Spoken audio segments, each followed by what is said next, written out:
Bismillahirrahmanirrahim. Assalamualaikum warahmatullahi wabarakatuh. InsyaAllah سنبدأ مجلسنا اليوم بقراءة الفاتحة.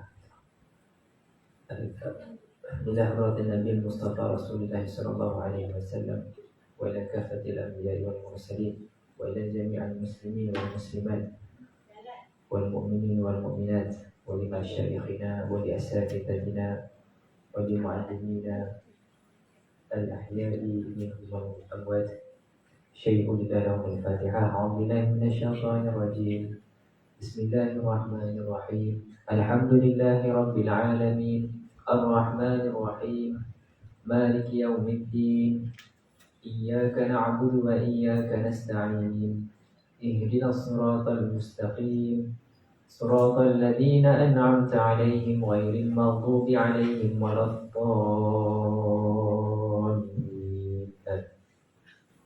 الحمد لله وبه نستعين والصلاة والسلام على سيدنا رسول الله وعلى آله وصحبه أجمعين.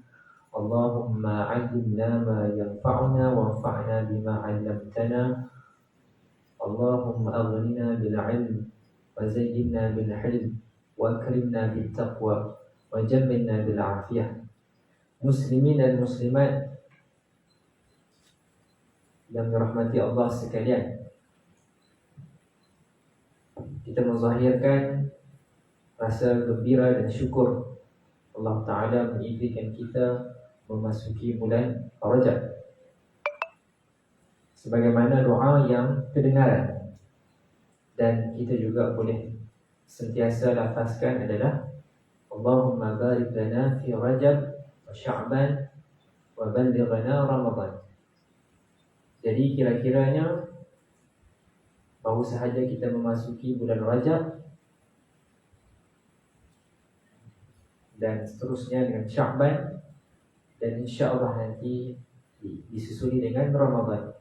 Kira-kiranya ada dalam lebih kurang 60 hari ataupun kurang, ya, sekitarnya. Jadi setidak-tidaknya kita mula berfikir ke arah bagaimana nak menyambut Ramadan. Apa yang pasti, kita menjadi hamba Allah sepanjang hayat. Bukan maksud kata Ramadan sahaja menjadi hamba Allah, tidak. Kita menjadi hamba Allah sepanjang hayat kita. Namun di sana ditunjukkan keutamaan Ramadan. Jadi yang mana kita akan rebut peluang sebaik yang mungkin. Banyak persiapan yang boleh kita mula fikirkan. Mudah-mudahan kali ini Ramadan kita akan menjadi lebih terisi, lebih mantap berbanding tahun-tahun yang sebelumnya. Tuan-tuan dan puan sekalian, alhamdulillah dengan izin Allah, malam ini kita akan meneruskan muzakarah perbincangan kita berkenaan hadis 40 yang disusun oleh Al-Imam An-Nawawi rahimahullahu ta'ala. Pada pertemuan yang lepas telah kita bicarakan hadis yang ke-16 berkenaan dengan pengurusan perasaan marah, dan malam ini kita akan teruskan dengan hadis yang ke-17, ya. Jadi boleh lihat dalam cetakan masing-masing, ya. Hadis yang ke-17 yang memberi judul berlaku ihsan, berihsan dalam semuanya. Tajuk malam ni ada kaitan dengan tajuk yang telah kita bincangkan pada pertemuan-pertemuan awal dahulu. Kalau ingat lagi, kita bincangkan berkenaan hadis yang mana Sayyidina Jibril, Malaikat Jibril hadir dalam bentuk manusia, bertanyakan soalan-soalan kepada baginda Nabi SAW tentang apa? Siapa ingat?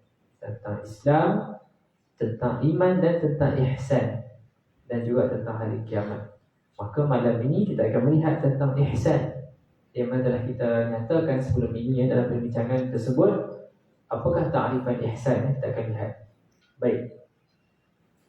Daripada Sayyidina Abi Ya'la Shaddad bin Aus radhiyallahu anhu, daripada Rasulullah sallallahu alaihi wasallam, innallaha katabal ihsana ala kulli syai' fa idza qataltum fa ahsinul qitlah wa idza dhabhtum fa ahsinul dhibha wal yuhidda ahadukum syafaratahu wal yurih dhabihatahu.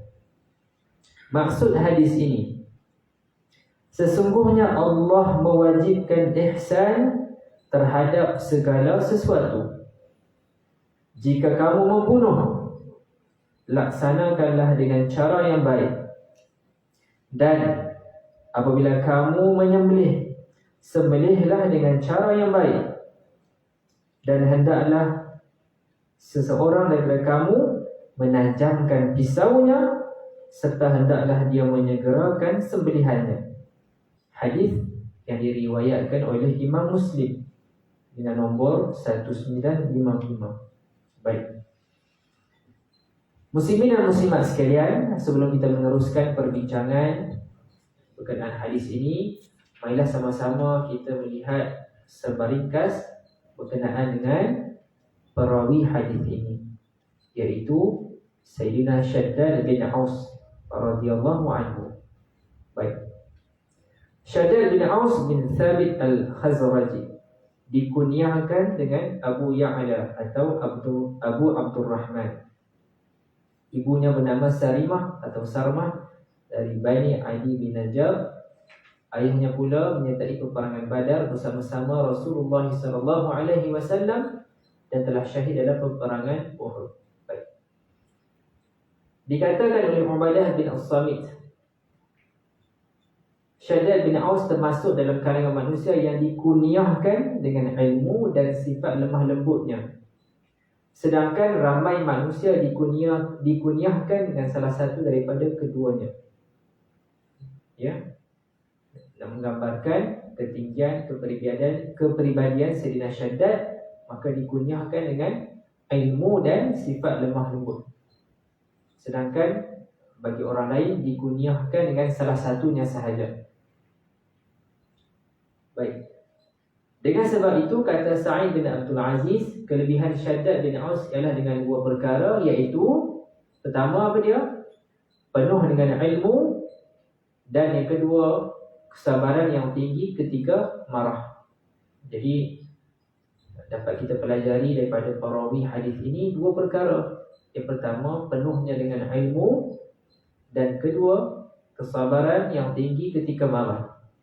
Dalam pertemuan sebelum ini kita bincangkan tentang marah, yang mana marah ini, nak mengawal diri ketika marah itu bukanlah sesuatu yang mudah.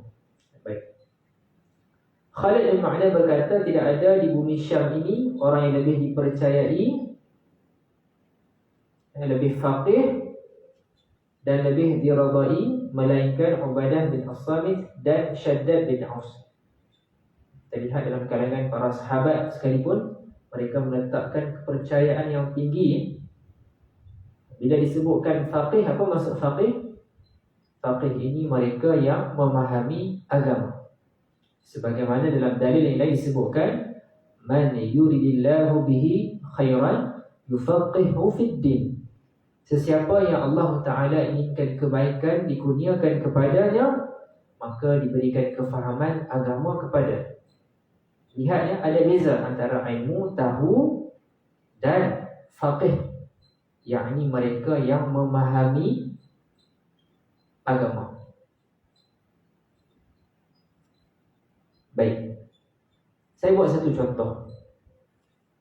Pada hari ini nak menggambarkan ya antara faqih dan tahu. Mungkin seseorang itu dia ada keilmuan, dia tahu banyak benda. Umpamanya dia menghafaz ayat dalam Quran berkenaan dengan peruntukan faraid. Ya, umpamanya seorang suami bila kematian isteri, berapa peruntukan yang dapat padanya dalam keadaan ada anak dan tidak ada anak. Begitu juga dengan isteri, apabila kematian suami, berapakah peruntukannya? fardu yang telah ditentukan. Mungkin dia tahu semua itu, tetapi bila dibentangkan kes sebenar, permasalahan yang ada, belum tentu dia mampu dapat menyelesaikan. Nak buat kira-kira akhir sekali jumlah asalnya berapakah nasib yang ditentukan kepada ahli faraid, bagaimana yang akan berlaku kalau tak cukup, kalau ada lebih macam mana. Jadi itu perkara yang lain pula. Antara peringkat tahu dan faham itu ada perbezaannya. Baik. Jadi oleh sebab yang demikian, dalam hadis tersebut dinyatakan sesiapa yang akan dikurniakan kebaikan, maka dia akan beroleh kefahaman dalam beragama. Baik. Dan lebih diradai. Okey.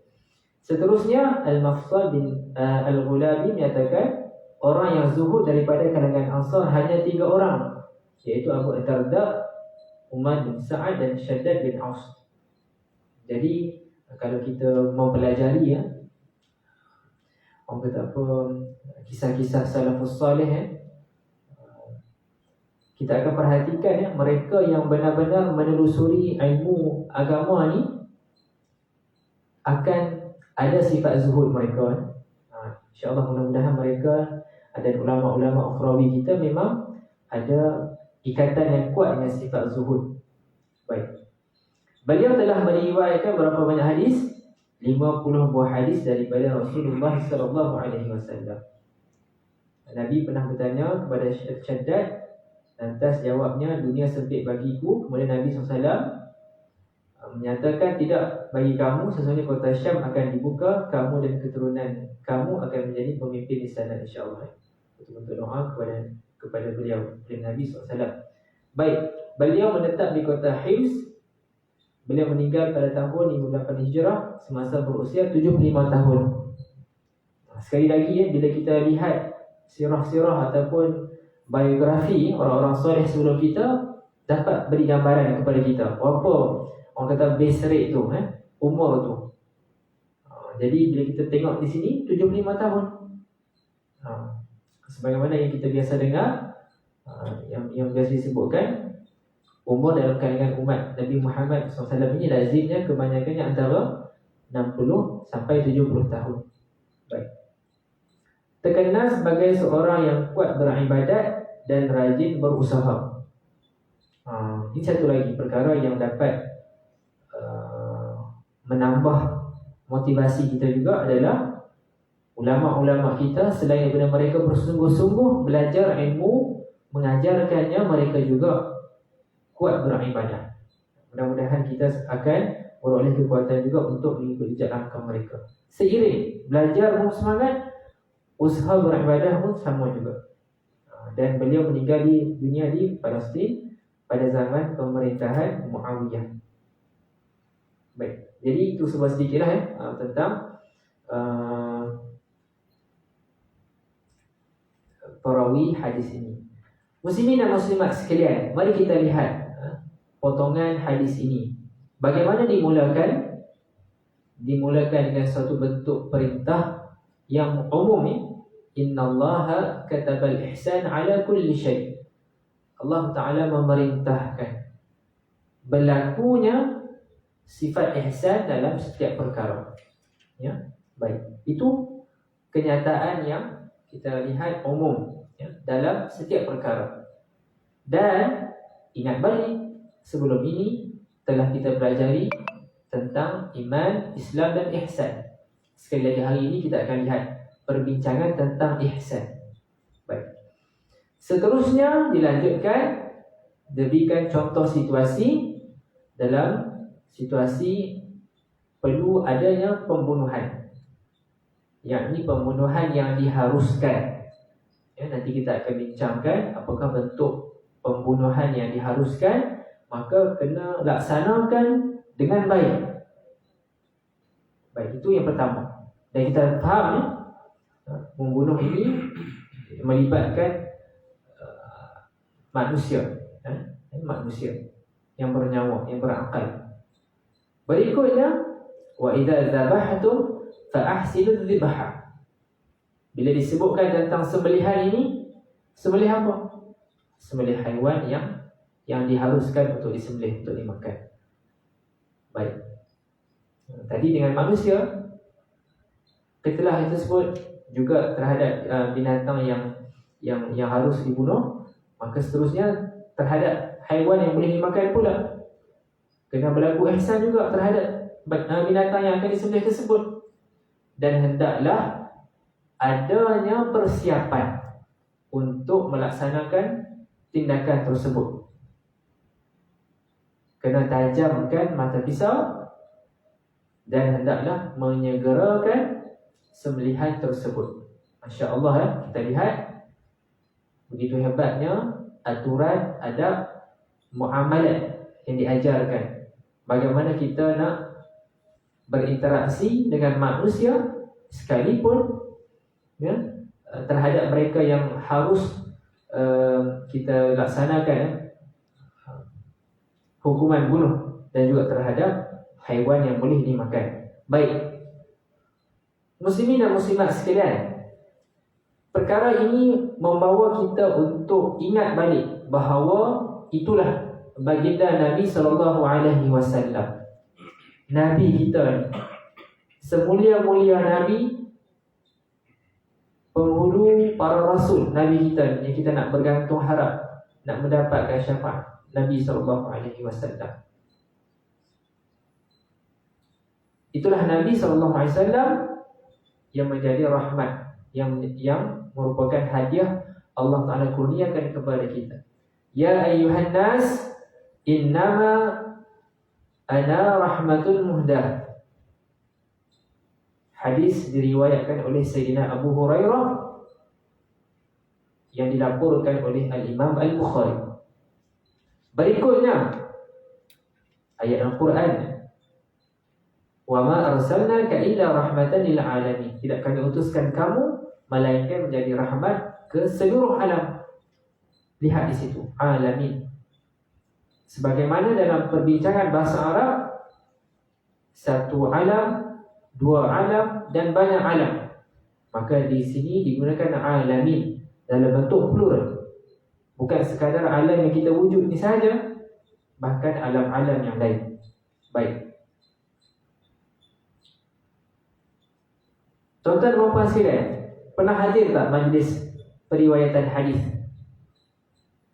yang diajar oleh syekh ataupun tuan-tuan guru ilmu hadis? Pernah sertai? Kalau ada peluang cari ya. Kalau tak boleh pergi banyak pun, pergi sekali pun cukup, tak apa, nak ambil semangat. InsyaAllah ada. Kat Selangor ada dan banyak lagi majlis-majlis lebih khusus kepada majlis-majlis yang melibatkan bacaan hadis ya, yang meriwayatkan hadis. Budaya ni jika di Mesir, dalam kalangan penuntut-penuntut ilmu di Al-Azhar Syarif, benda yang makruf ya. Mereka akan buru peluang untuk menghadiri majlis-majlis ilmu yang meriwayatkan hadis oleh para masyayikh kita. Jadi kita pun ambil peluang.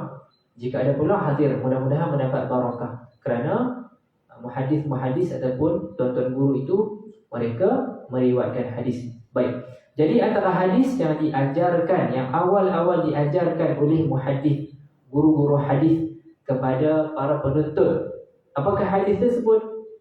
Hadis tersebut hadis tentang rahmah.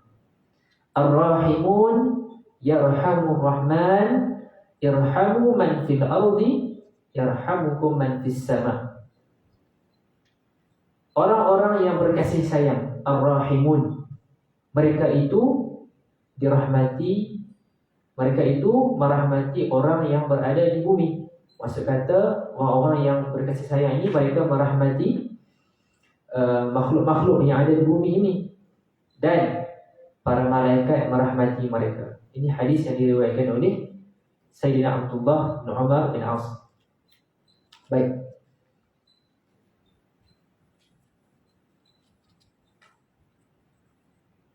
Nabi kita, Nabi SAW mengajarkan kepada kita untuk berlaku ihsan kepada semua ya, bukan sekadar orang yang kita kenal.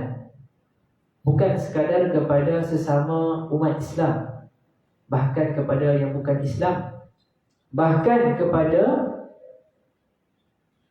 haiwan, bahkan kepada perkara-perkara yang tidak bernyawa yang lain. Baik, pernah dengar nasyid tentang pohon tamar yang menangis tu? Pernah dengar? Siapa nak cuba buat persembahan sikit? Radio IKIM ada banyak dulu. Alhamdulillah, itu hiburan yang sihat, hiburan yang membawa jiwa kita ingat balik sirah Nabi SAW. Lepas ni balik malam ni, cuba cari balik lagu nasyid tu yang menceritakan bagaimana pohon tamar itu menangis kerana ditinggalkan oleh baginda Nabi SAW. Masya Allah Baik, Nabi SAW menunjukkan sifat ihsan ini kepada pohon tamar tersebut semasa menyampaikan khutbah. Kedengaran bunyi tangisan, Nabi tu berhenti dan Nabi pergi ke pohon tamar tersebut dan dipeluk untuk meredakan perasaan sebab tersebut. Sedih pohon tamar tersebut kerana ditinggalkan oleh Nabi SAW. Kerana sebelum itu lazimnya baginda Nabi bersandar kepada pohon tersebut semasa menyampaikan khutbah. Kemudian ada mimbar baru, ditinggalkan pohon tamar itu. Maka menangislah pohon tamar tersebut. Nabi turun dan Nabi peluk untuk meredakan keadaan tersebut. Dan Nabi ada menyampaikan sesuatu, bersabda kepada pohon tersebut. Dan sahabat tanya, apakah benda yang Nabi sampaikan tersebut? Nabi menyatakan, tidakkah kamu suka menjadi temanku di syurga? Maka pohon itu diam. Dan seterusnya pohon itu ditanam di bawah mimbar tersebut. Kita lihat Masya Allah, baginda Nabi SAW turut berlaku ihsan kepada pohon tamar yang pernah digunakan semasa menyampaikan khutbah. Baik, membicarakan hadis ini juga, yang mana kita akan bincangkan nanti juga, adalah bagaimana Allah Ta'ala turut menciptakan haiwan ataupun makhluk-makhluk ataupun serangga-serangga yang menjadi ujian kepada kita. Yang mana ada situasi kita dibolehkan, diharuskan untuk membunuh makhluk-makhluk tersebut untuk tujuan keselamatan. Tetapi masih lagi diajarkan ihsan. Bukan maksud kata dah dapat tangkap, seksa, bakar dan seumpamanya. Tidak sedemikian. Ada aturannya. Tapi kita hari ini, dalam situasi hari ini, alhamdulillah dan insya-Allah, jika situasi itu bahaya dan perlukan bantuan pihak yang terlatih, maka hubungi. Siapa nak hubungi? Kita nak hubungi Bomba APM, Angkatan Pertahanan Awam Malaysia kan. Kalau bahaya, kita tak mahir, jangan berapa pandai takut nanti jadi musibah yang lebih besar. Okay, baik, kita teruskan. InsyaAllah di sini baik, kita akan lihat secara pantas nota-nota yang telah dicatatkan oleh penulis dalam kitab ini. Ada beberapa sebanyak berapa ni? 7 panduan yang dikemukakan. Yang pertama apa dia? Kewajipan berlaku ihsan dalam amalan yang disyariatkan. Ingat tak dulu apa maksud ihsan? Ihsan ini dengan arti kata kita betul-betul ikhlas beribadah kepada Allah Subhanahu Wa Taala. Seakan-akan kita melihat Allah Subhanahu Wa Taala, namun perkara itu tidak berlaku di dunia ini. Maka kita yakin bahawa Allah memerhatikan kita. Kita sungguh-sungguh ikhlas dalam beribadah kepada Allah Subhanahu Wa Taala. Baik. Lihat di sini, ihsan dalam melakukan perkara yang fardu, yang wajib, usaha sungguh-sungguh untuk buat. Benda yang dilarang, usaha dengan ihsan untuk tinggalkan. Dan kita bermuamalah, kita berinteraksi dengan manusia dan makhluk dengan adab yang sempurna.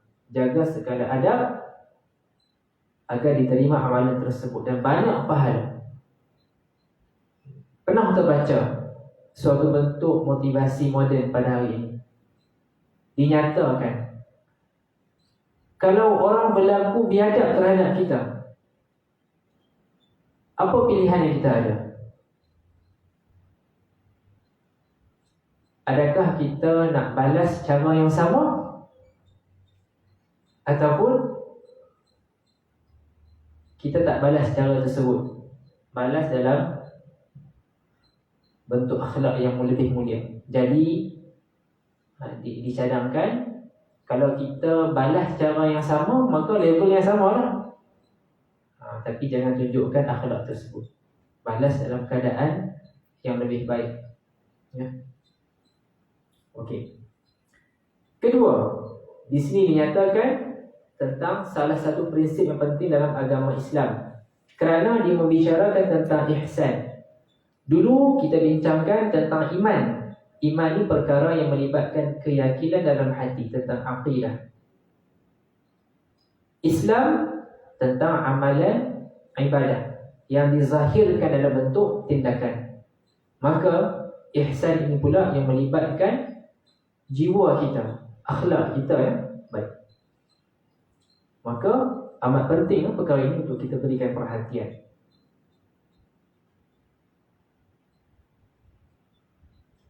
Ketiga, Imam Ibn Rajab Al-Hambali berkata, zahir hadis ini menunjukkan ihsan dalam semua perkara dan tuntut. Ya. Kalau ikut cetakan saya ni, yang ketiga, ya, saya teruskan yang ketiga, dinyatakan innallaha ya'muru bil 'adli wal ihsan, surah An-Nahl ayat 90. Bagi muslimin, bila dengar ayat ni? Bila dengar ayat ni? Hari Jumaat, betul tak? Alhamdulillah, maksud kata kita sedang time waktu tu. Kalau tak pasal tu, mungkin kita berada ke alam lain masa tu. Dulu ustaz saya duk bincang lah. Dia kata, kita ni orang yang melihat sudut pandang akhirat ni, kita akan cuba jadikan setiap ibadah kita tu ada nilai pahala, setiap tindakan kita tu. Jadi tidur malam ni pun kena ada nilai pahala. Sebelum tidur tu laksanakan apa-apa yang boleh buat. Niatkan ada kekuatan esok nak bangun solat fardu subuh. Lepas tu buatlah kiraan kasar, ya. Hari ni pengkaji-pengkaji kata hari ni mungkin berbeza ikut kepulauan masing-masing. Range dia antara 6 sampai 8 jam sehari tidur yang cukup, ya. Jadi kita kira masing-masing berapa. Lepas tu ustaz saya buat lawak sikit. Dia kata, yang tu tidur yang rasmi, ya. Yang tak rasmi tu bila?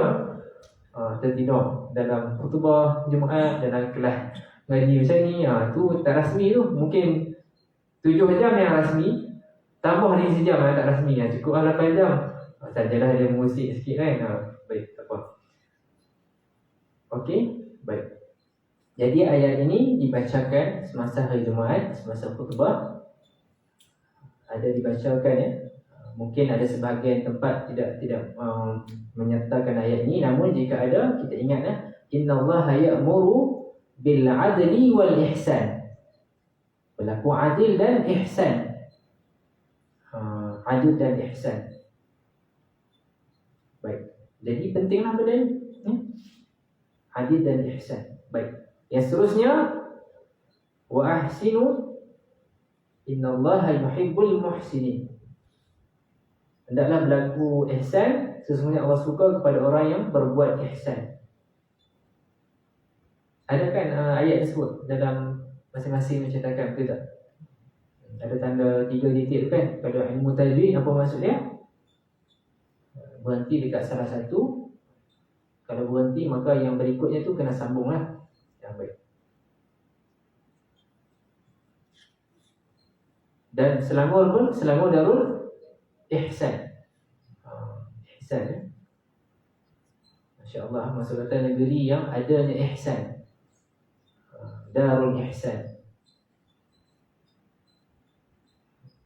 Darul Aman, Darul Ridwan, Darul Ihsan, Darul Khusus, Darul Ta'zim, Darul Ma'mur, Darul Iman, Darul Na'im. Semua bukan, alhamdulillah. Nanti boleh teroka lagi apa masuk negeri masing-masing. Baik. Yang keempat, sesiapa yang melakukan ihsan, maka dia mendapat keuntungan yang besar. Ingat balik kisah dahulu yang mana kita bincangkan bagaimana sebelum ini ada seorang yang banyak melakukan dosa, tetapi dengan perbuatan ihsannya terhadap binatang, yakni anjing yang kehausan, maka perbuatan dia memberi minum terhadap anjing tersebut membolehkan dia mendapat rahmat Allah Subhanahu wa taala. Baik. Yang kelima, Islam sangat menuntut perbuatan ihsan dalam mengerjakan kewajipan dan dilaksanakanlah perkara tersebut dengan menjaga adab-adab untuk mendapatkan pahala yang terbaik. Ingat balik banyak kisah yang pernah kita sebutkan dahulu. Kalau kita silap benda ni, boleh jadi zahir perbuatan tu nampak amalan yang hebat, tetapi pahala tak ada, pahala hilang. Yang ni kita kena jaga sungguh-sungguh, jangan tergelincir. Baik, yang keenam, dibawakan perbincangan tentang sembelihan, kaedah moden penyembelihan. Baik, yang ketujuh diakhiri dengan nukilan kata-kata pujangga. Di sini disertakan kisah bagaimana Allah Ta'ala, Zat yang penyayang, mengampuni pelacur yang hanya memberi minum seekor anjing, memaafkan orang yang telah membunuh 100 orang, dan merenggangkan tangannya untuk menerima orang-orang yang bertaubat dan menyuruh orang Nasrani untuk bertaubat. Baik. Selanjutnya, lihatlah musibah itu di sisi yang memberikan harapan. Bayangkan pahala yang akan diperoleh daripada musibah tersebut. Dan di sana ada lagi orang yang lebih teruk lagi diuji berbanding dengan kita. Mudah-mudahan menguatkan lagi nilai ihsan dalam diri kita. Baik, saya lanjutkan perbincangan Yang ni saya petik daripada kitab Al-Wafi Al-Wafi. Baik.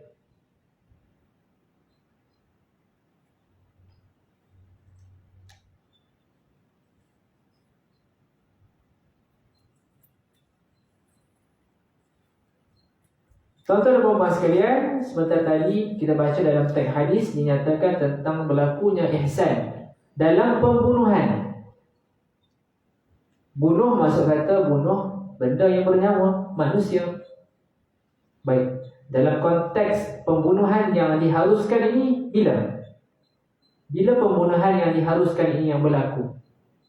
Dalam situasi hari ini kena lihat tindakan ini hanya boleh dilaksanakan oleh pihak yang berkuasa mengikut peruntukan yang telah disediakan. Mungkin kita punya kuasa dalam skop undang-undang tertentu tak boleh melangkaui yang bukan tugas kita. Kena hati-hati. Baik. Pembunuhan manusia itu dalam konteks yang dibenarkan bila? Yang pertama, semasa melaksanakan hukuman hudud. Hukuman hudud. Berikutnya, hukuman qisas. Dan yang ketiga adalah dalam peperangan. Dalam peperangan jihad. Baik. Semasa pelaksanaan qisas, qisas ni adalah hak manusia. Dalam situasi dicederakan, dibunuh, maka di sana ada perbincangan dalam kalangan sarjana, ada perbezaan pendapat. Jika pembunuh tersebut tadi dia dah bunuh orang dengan cara yang tertentu, maka hukuman balas balik nanti macam mana? Adakah kena dilaksana sebagaimana cara dia bunuh? Kalau dia bunuh tadi dengan cara hempak batu, adakah masa dibunuh balik nanti dengan cara hempak batu? Ada perbezaan dalam kalangan sarjana, dalam kalangan fuqaha. Ada yang menyatakan kena buat macam mana cara dia bunuh. Ada yang menyatakan cukup sekadar dengan pancung. Baik. Maka di sini dalam pembunuhan yang diharuskan tersebut yang dilaksanakan oleh pihak berkuasa, maka laksanakan dengan cara yang terbaik, yang tidak menyiksa pesalah tersebut. Baik. Berlaku ihsan dalam pembunuhan selain manusia dalam dikata sembelihan ataupun mematikan haiwan yang berbahaya, maka laksanakan dengan cara yang terbaik. Adanya persiapan alat sembelihan dan lakukan proses tersebut dalam kadar secepat yang mungkin. Baik.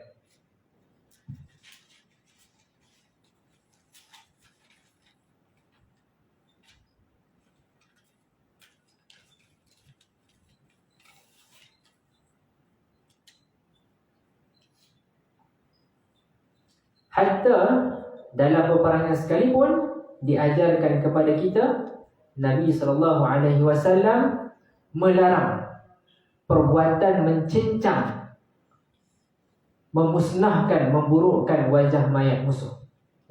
Ini akhlak yang ditunjukkan. Tidak ada faedah memusnahkan mayat yang telah mati. Hadis yang diriwayatkan oleh Imam Bukhari, Nabi melarang perbuatan muslah, mencincang, memotong-motong mayat musuh. Baik. Dan di sana ada juga aturannya bagaimana peperangan itu dilaksanakan. Serang balas yang dilakukan oleh tentera Islam adalah seimbang dengan senjata yang digunakan oleh musuh. Baik.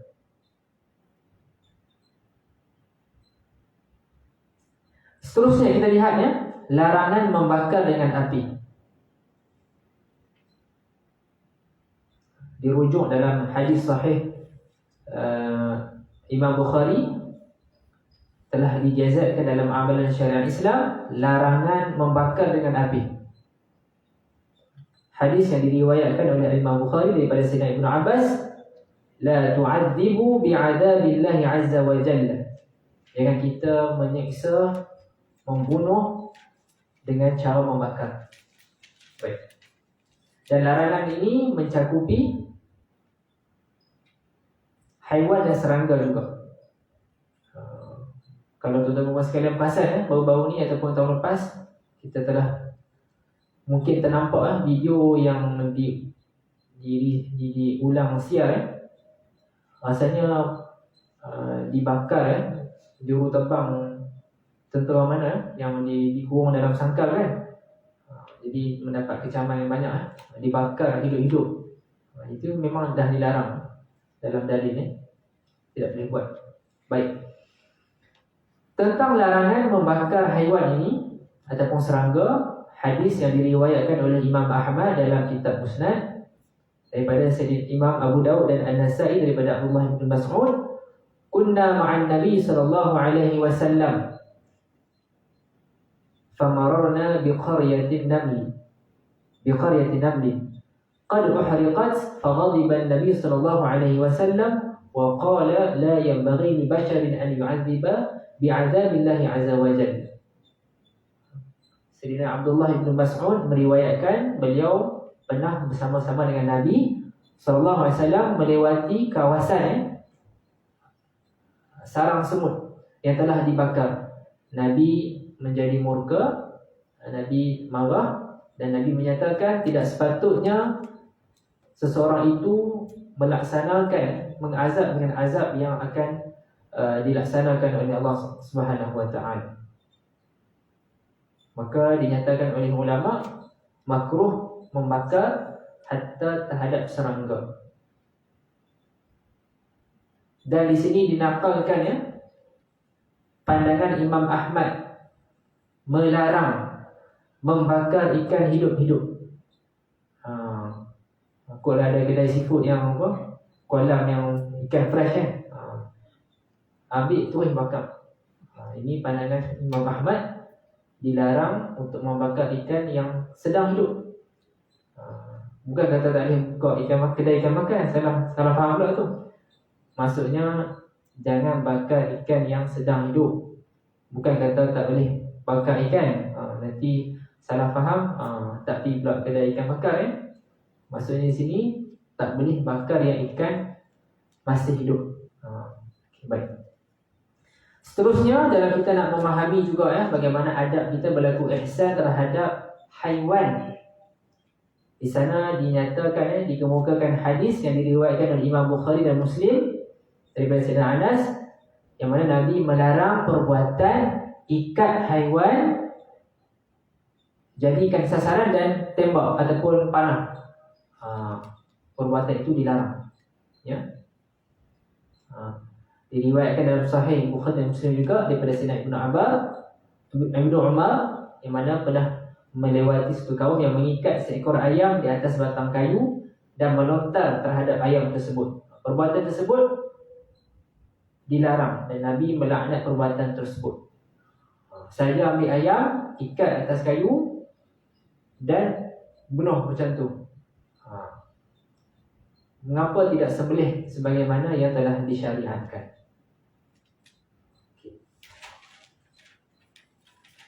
Ihsan dalam penyembelihan haiwan: tajamkan pisau, percepatkan kematian. Dalilnya dirujuk dalam hadis yang diriwayatkan Imam Ahmad, Ibnu Majah daripada Sayyidina Ibnu Umar.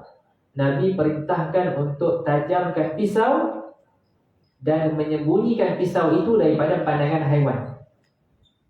Idza dzabaha ahadukum falyujhiz, laksanakan dengan segera. Dan dikemukakan juga hadis dalam Sunan Ibnu Majah daripada Abu Sa'id Al-Khudri bahawa Nabi telah melewati seorang lelaki yang membawa ataupun mengheret kambingnya dengan cara pegang telinga. Tarik telinga kambing, heret. Nabi bersabda, lepaskan telinganya dan pegang pada bahagian tengkuk, bahagian depan tengkuk. Baik. Dilihat memang haiwan tu halal untuk dimakan, yang mana kita akan sembelih. Namun dalam proses tersebut pun kena berlaku ihsan terhadap haiwan tersebut. Itu dia, itu akhlak yang ditunjukkan oleh syariat Islam kita. Baik. Apa lagi adab terhadap haiwan yang lain? Antaranya adalah apa dia? Jangan letak beban yang lebih. Kalau haiwan tersebut digunakan untuk mengangkut barang. Situasi hari ini pun JPJ akan buat pemeriksaan kenderaan-kenderaan yang bawa muatan lebih ataupun tidak. Lebih-lebih lagi lah haiwan kan. Baik. Dan insya-Allah sebelum kita tangguhkan pertemuan pada malam ini, kita lihat betapa hebatnya baginda Nabi SAW berlaku ihsan bukan sekadar kepada manusia, bahkan terhadap benda-benda yang tidak hidup. Seperti tadi kita bincangkan tentang pohon tamar Dan di sini satu lagi riwayat yang menceritakan bagaimana seekor unta yang mengadu kepada Nabi dalam keadaan mata berair, yang mengadu kepada Nabi bagaimana dia diberikan kerja yang banyak namun kurang diberikan upah, dalam arti kata dapat makan yang sedikit. Jadi lihat bagaimana Nabi kita, Nabi SAW, Nabi yang paling hebat, yang berlaku ihsan bukan sekadar kepada manusia, bahkan juga kepada perkara yang tidak hidup dan juga haiwan. Mudah-mudahan kita beroleh faedah daripada perbincangan pada malam ini. Ringkasnya kita membicarakan tentang ihsan, dimulakan hadis tersebut dengan kenyataan yang umum, perintah Allah Subhanahu Wa Taala untuk berlaku ihsan dalam segala perkara, dan dibawakan contoh tentang pembunuhan yang diharuskan, sama ada kepada manusia ataupun kepada bukan manusia. Lakukan dengan cara yang terbaik, dan semasa menyembelih sekalipun Lakukan dengan cara yang terbaik, tajamkan alat sembelihan tersebut dan laksanakan dengan cara yang cepat agar tidak menyiksa haiwan yang akan disembelih tersebut. InsyaAllah itu sahaja perbincangan untuk malam ini. Mudah-mudahan mendapat faedah. Hadza wabillahi taufiq wal hidayah. Assalamualaikum warahmatullahi wabarakatuh. Bismillahirrahmanirrahim. Alhamdulillahirabbil alamin wassalatu wassalamu ala Rasulillah wa ala alihi washabihi ajma'in. Allahumma barik lana fi Rajab wa Sya'ban wa ballighna Ramadan. Allahumma a'inna ala dzikrika wa syukrika wa husni ibadatik. Allahumma khtim lana bi husni khatimah wa la takhtim alaina bi su'i khatimah. Allahumma ansur ikhwanana fi Palestin wa fi Gaza. Allahumma ansur kullal mustada'afin في كل مكان وفي كل زمان. ربنا آتنا في الدنيا حسنة وفي الآخرة حسنة وقنا عذاب النار. وصلى الله على سيدنا محمد وعلى آله وصحبه وسلم والحمد لله رب العالمين.